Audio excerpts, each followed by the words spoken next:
అలవైకుంఠపురంలో చిత్రం industry hit కావడంతో తెలుగునాట బుట్టబొమ్మగా తిరుగులేని క్రేజ్ ని సొంతం చేసుకుంది ఈ అందాల భామ పూజా హెగ్డే. ఇన్నాళ్ల తన సినీ కెరీర్లోని అప్ అండ్ డౌన్స్ గురించి తాజాగా ఓ ఇంటర్వ్యూలో ముచ్చటించింది. తాను వరుసగా 6 హిట్స్ ని సాధించి డబుల్ హ్యాట్రిక్ కొట్టానని వెల్లడించింది. తన అభిమాన హీరో హృతిక్ రోషన్ సరసన నటించిన తన బాలీవుడ్ డెబ్యూ మూవీ మొహంజదారో తన కెరీర్లో అత్యంత చెత్త సినిమా అని పేర్కొంది. ఈ సినిమా డిజాస్టర్ కావడంతో ఏడాది పాటు తనకు నటించే అవకాశాలే రాలేదని వాపోయింది.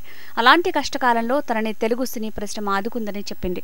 తెలుగులో తొలి చిత్రం ముకుంద హిట్ కావడంతో వరుసగా అవకాశాలు వచ్చాయని తెలిపింది ఈ ముద్దుగుమ్మ. తాను అందుకున్న తొలి block buster hit Aravinda Sametha Veera Raghava అని చెప్పుకొచ్చింది. ప్రస్తుతం తాను జయాపజయాలకు అతీతంగా కష్టపడే తత్వాన్ని అలవాటు చేసుకున్నాను అంటోంది పూజా హెగ్డే.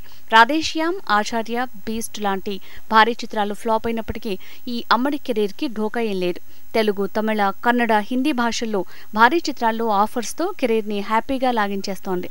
అరవిరిసిన ముఖారవిందంతో చిరునవ్వులు విసురుతూ కుర్రకారుని కిర్రెక్కిస్తోంది ఈ ముద్దుగుమ్మ.